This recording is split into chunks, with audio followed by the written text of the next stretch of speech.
Welcome back to their channel. तो friends, हम नया चैप्टर स्टार्ट कर रहे हैं। Chapter name is some application of trigonometry. Chapter 9 है और इससे पहले जो हमने चैप्टर 8 कंप्लीट किया, इंट्रोडक्शन ऑफ ट्रिग्नोमेट्री, तो उससे थोड़ा बहुत ये रिलेट करता है। उसके फॉर्मूलाज भी यहाँ आपको अप्लाई करना होगा और थोड़ा बहुत उससे मिलता जुलता ही चैप्टर है। तो पहले हमने चैप्टर 8 इसलिए कंप्लीट कर लिया क्योंकि आप चैप्टर 8 जब बाद में स्टडी करेंगे तो आपको थोड़ा बहुत समझ में आ जाएगा, आपका कंसेप्ट क्लियर होगा।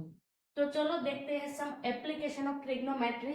तो भाई ये चैप्टर में क्या है, जो आपने चैप्टर 8 में थोड़ा बहुत स्टडी किया था उससे थोड़ा एडवांस लेवल का होगा। और ये चैप्टर बहुत ही इजी है और इसमें सिर्फ एक ही एक्सरसाइज है, एक्सरसाइज 9.1 है और कोई एक्सरसाइज नहीं है। क्वेश्चन थोड़े बहुत आपको अच्छे से समझ में आ जाएंगे तो आराम से कैलकुलेशन कर पाएंगे। कैलकुलेशन भी बहुत आसान होगी। तो चलो देखते हैं अब इसमें क्या होगा। तो हमने जो पहले देखा था, जो फॉर्मूला मैंने आपको बोला था, क्या था भाई? पाकिस्तान भूखा प्यासा, हिंदुस्तान हरा भरा। ये वाला फॉर्मूला यहाँ भी आपको याद रखना है। तो यहाँ से आप क्या करेंगे, साइन कॉस कोसेक टेन, वो फॉर्मूला आपको याद होगा। उसके बाद मैंने आपको क्या बोला था, जो हमारे वो 6 फॉर्मूला थे साइन कॉस टेन के, वो फॉर्मूला भी यहाँ आपको यूज करना होगा।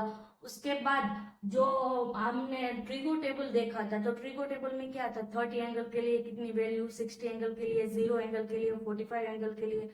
तो ट्रिगो टेबल भी यहाँ आपको याद रखना होगा। एग्जाम में ट्रिगो टेबल आपको शायद ना दिया हो, मे भी देते ही नहीं है। तो आपको ट्रिगो टेबल कैसे याद रखना है वो भी मैंने जब चैप्टर 8 का इंट्रोडक्शन करवाया था तो भी मैंने आपको सिखा दिया था कि उसको कैसे याद रखना है, उसका ट्रिक। तो ट्रिगो टेबल आपको याद रखना है। और ये जो 6 फॉर्मूला थे साइन कॉस टेन के, वो फॉर्मूला आपको अच्छे से याद हो गए तो आप आराम से इक्वेशन में सारे क्वेश्चन का सोल्यूशन आप कर पाएंगे। और सिर्फ एक ही एक्सरसाइज और बहुत ही छोटा सा इंट्रोडक्शन है, चलो देख लेते हैं। तो ये आपको पता होगा क्या क्या कैसे याद रखना है, मैंने आपको बताया था। पाकिस्तान भूखा प्यासा, हिंदुस्तान हरा भरा। तो यहाँ से हम क्या करेंगे, साइन कोस और टेन।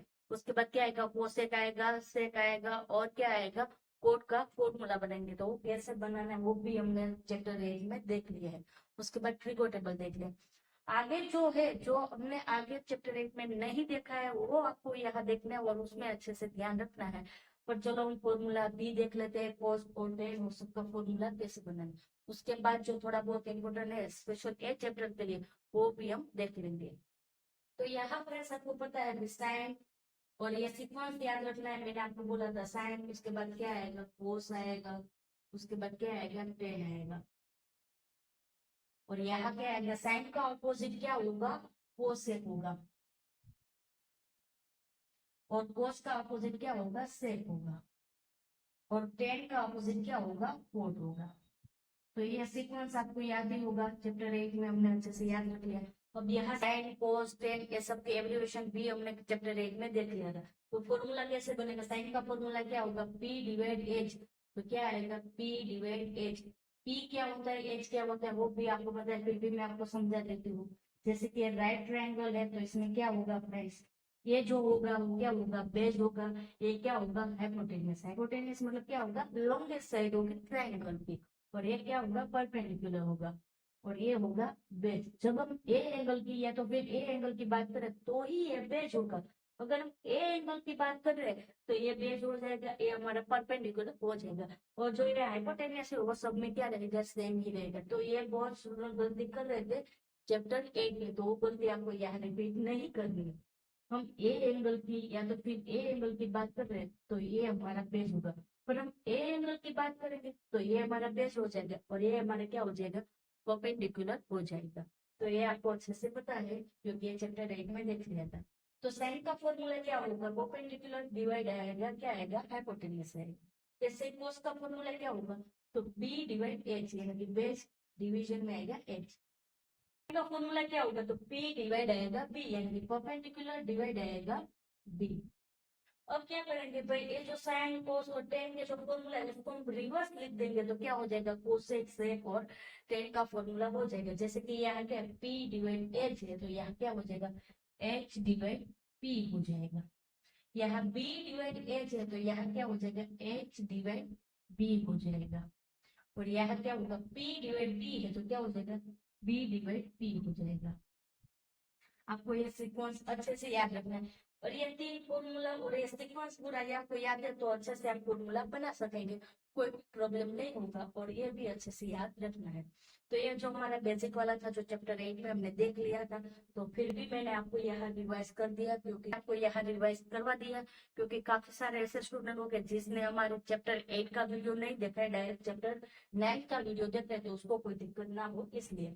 अब हम देखते हैं, ये जो फॉर्मूला तो आपको अच्छे से समझ में आ गया, फॉर्मूला देख लिया। उसके बाद ये जो चार टॉपिक है ये भी आपको अच्छे से समझना जरूरी है, क्योंकि ये जो चैप्टर में जो क्वेश्चन होगा उसमें कहीं ना कहीं ये वर्ड्स आपको दिया होगा, तो इसका मीनिंग क्या है, इसको प्रैक्टिकल क्वेश्चन में हमें कैसे यूज करना है, ये बहुत जानना जरूरी है। तो देख लेते हैं। तो पहला है लाइन ऑफ साइड। तो यहाँ मैं एक अच्छे से एग्जाम्पल देके आपको समझा दूं तो कोई कंफ्यूजन नहीं रहेगा। जैसे कि यहाँ टेरेस पे कोई लड़की है, वो क्या है, यहाँ खड़ी है, यहाँ गर्ल है, कोई लड़की वहां खड़ी है। और क्या है, लाइन ऑफ साइड। अब वो ऊपर यहाँ क्या होगा, स्काई होगा, तो स्काई पे कोई स्टार को देख रही है, तो यहाँ क्या करेंगे, हम लाइन करेंगे। तो ये जो मैंने ड्रॉ किया है क्या है, लाइन ऑफ साइड है। अब ये लड़की यहाँ टेरेस पे खड़ी है और यहाँ नीचे कोई ट्री है।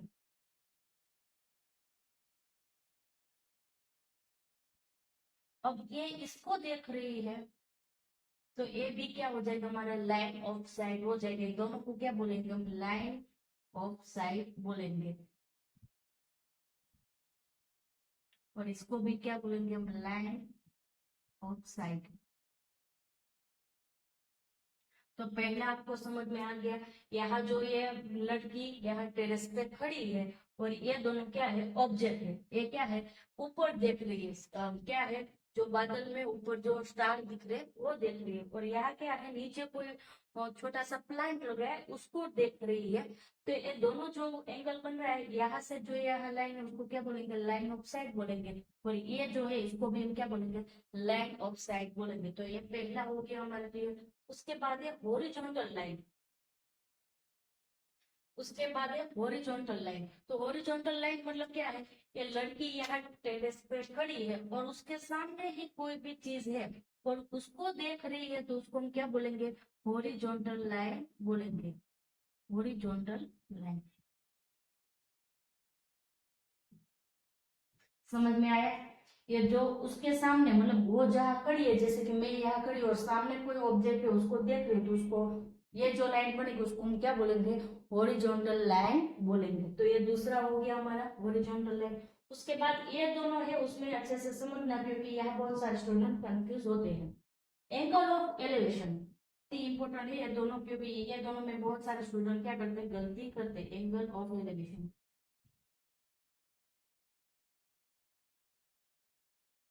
तो यहाँ मैं जैसे कि बोल, यहाँ कोई गर्ल है, कोई लड़की है, यहाँ नीचे खड़ी है, मतलब यहाँ वो ग्राउंड पे खड़ी है और ऊपर देख रही है। जैसे कि यहाँ वो देख रही है, स्टार देख रही है, स्काई में स्टार देख रही है।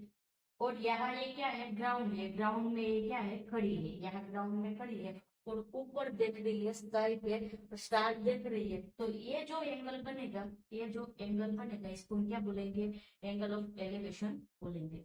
एंगल ऑफ एलिवेशन याद रखना है फ्रेंड्स। यहाँ क्या है, ये ग्राउंड लाइन है और ये ऊपर देख रही है, स्काई पे स्टार देख रही है, तो ये क्या हो जाएगा, एंगल ऑफ एलिवेशन हो जाएगा। उसका ऑपोजिट है एंगल ऑफ डिप्रेशन, तो वो भी देख लेते हैं, एंगल ऑफ डिप्रेशन।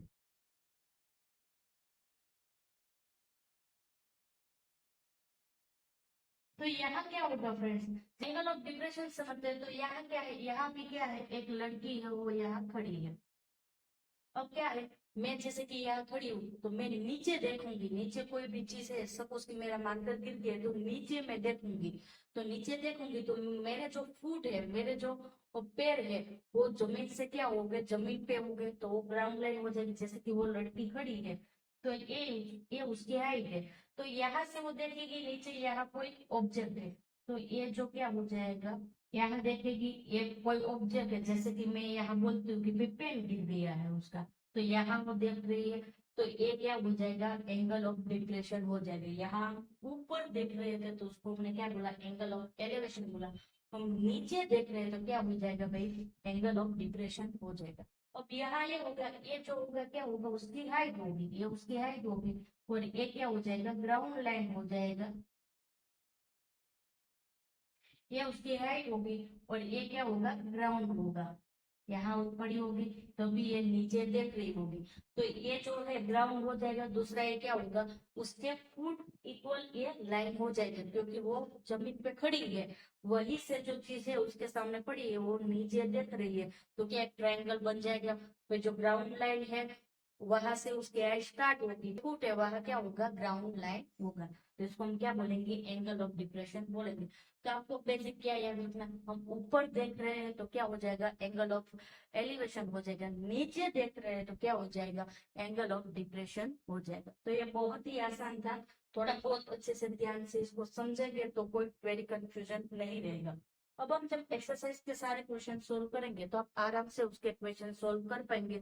वहां आपको क्या यूज करना है, ये जो हमारे जो बेसिक वाले जो फॉर्मूला थे जो पहले हमने देखे थे साइन कॉस और टेन के, वो फॉर्मूला वहां यूज होगा। और दूसरा वहां क्या यूज होगा, तो आपको जो ट्रिको टेबल आपको मैंने अगले चैप्टर में याद रखवाया था वो टेबल भी वहां यूज होगा। और ये जो सारे वर्ड्स है वो वहां आपको अच्छे से क्वेश्चन को समझने में यूजफुल होगा, इसलिए मैंने आपको यहाँ समझा दिया। तो फ्रेंड्स, यहाँ किसी को फिर भी किसी को क्वेरी है, कंफ्यूजन है, तो मुझे बताना। कल से हम हमारा जो एक्सरसाइज 9.1 है वो हम स्टार्ट करेंगे। Thank you.